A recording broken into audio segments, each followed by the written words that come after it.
Hey, what's up, all you 40K fanatics? It's me, Casey, again. Today, we're going to be breaking down the best and my personal favorite Primarch, Sanguinius, the ninth Primarch.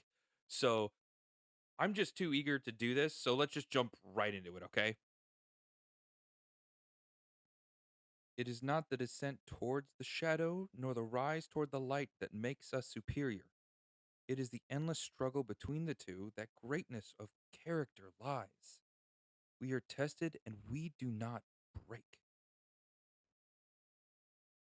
Hey guys, what's up? I'm talking about my favorite all time Primarch today, Sanguinius of the Blood Angels. Sanguinius, one of the biggest chads and best boys of all of the Primarchs.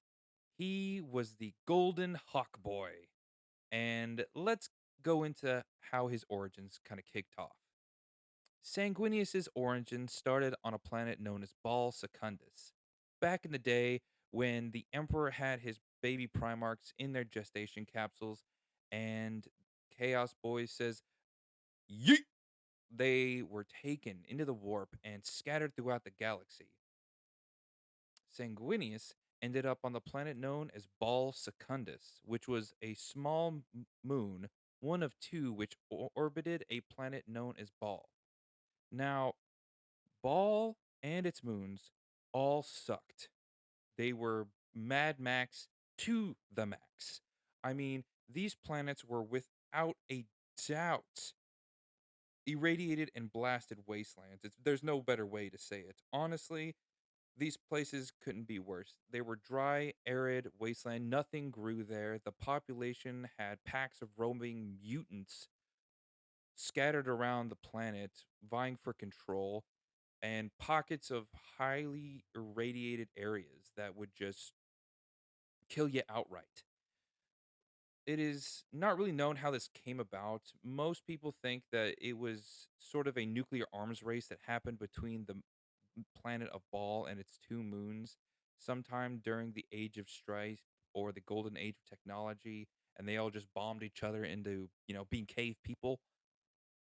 But is on one of these planets, Baal Secundus, the moon orbiting Baal, where Sanguinius would land. Upon seeing his gestation capsule, a tribe known as the Blood would come to open it and see a small child. Now, due to the rampant mutation and carnivorous, cannibalistic predators and mutants that tend to scurry about this wasteland, they were pretty much going to kill him. But because of how beautiful this child was and how noble and angelic its features were, the tribesmen were swayed, and sure enough, they took him in, raised him as their own. Within around 3 weeks, they I'm so hyped about this, guys. I'm so sorry. After 3 weeks, he was the size of a 3-year-old toddler and could walk. At the age of 1, he was the size of a young man around 20 in his prime. Sanguinius took to learning everything he possibly could about his tribesmen, learning about his environment, the best thing about combat, survival tactics that he could use in the wasteland. He grew up like one of the main characters in a Fallout novel. And the unique thing about Sanguinius was he had wings. Most people thought he was a mutant, but they took him in anyways. It was during this time that he grew up with these wings, and eventually they were so beautiful and angelic, but also hard as probably ceramite.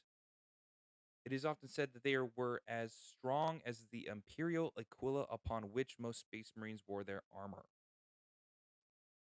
In those days, as he grew up on Baal, he would unite the tribes of the Blood and become sort of a angelic and looked up to figure across Baal Secundus. He united the tribes against the mutants and fought them off, and during the first instance, the Blood were attacked by a ravage pack of mutant psychopaths. It is during this time that the first Blood Rage would fall over Sanguinius, where he would use the skill and combat prowess of a Primarch and confuse it with the savage, rampant butchery of a slaughterer.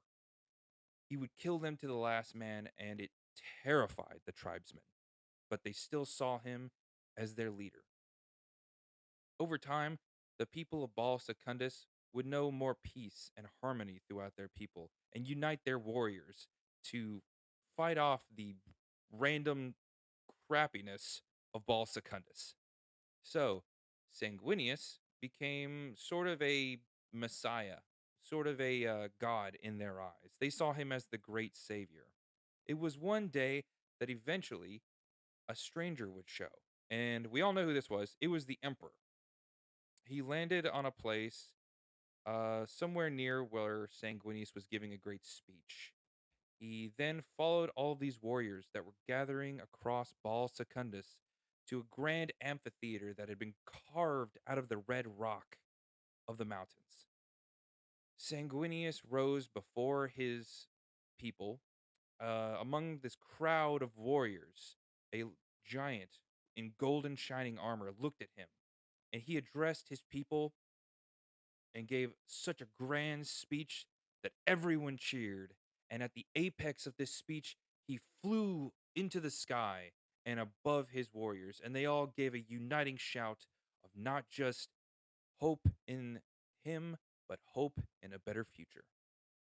The emperor had found his Primarch, so he took him under his wing, and as they greeted, this moment was up for debate because Sanguinius was gifted with the power of foresight. He could see the future in most positive aspects and some negative. He greeted the emperor, and as he approached him, he knew who he was. So some people think that this might be because he has future sight and knows who he is before meeting him. So it kind of like, was a play on, does he know him because this is the emperor and he's awesome, or does he know him because he has future sight? So, as they shook hands, Sanguinius knelt to one knee and devoted himself to the emperor and his cause to spread the imperial truth throughout the stars, uniting all of humanity. And it is said that in that moment, Sanguinius cried crystal tears that fell to the dirt of Baal Secundus, and in their place grew flowers that littered the area. Now, this is significant because, this is a toxic, disgusting wasteland where no life can really thrive, but people are kind of eking out a meager existence. So I'd love to see if there was a place where, like, they kept that and, maybe there's a souvenir, like you pick a flower and they kept it in the Blood Angels monastery or something. But I digress. Eventually, the emperor would unite Sanguinius with his legion, the Ninth Legion, which would become known as his Blood Angels, the sons of Baal.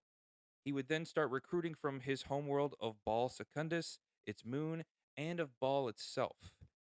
Sanguinius would wear ornate, beautiful golden armor that shone in the sun. He would then adorn the chest plate with rubies native to his home planet, the main one being a large red ruby with four above them of smaller size. These were supposed to signify the Blood Angels and the four planets that they recruited from: Baal, its two moons, and of course, Terra. Sanguinius would strive to teach nobility within his sons and show them that the positive aspects of war not lay in savagery, but in the nobility of battle and that of the warrior. We will talk about that another day. So, thank you guys. I appreciate all you do. I hope that this video blows up because I freaking love Sanguinius and I'm way over my 5-minute timeline. So, if that says anything, thank you for listening and don't forget to like, comment, and subscribe. Peace.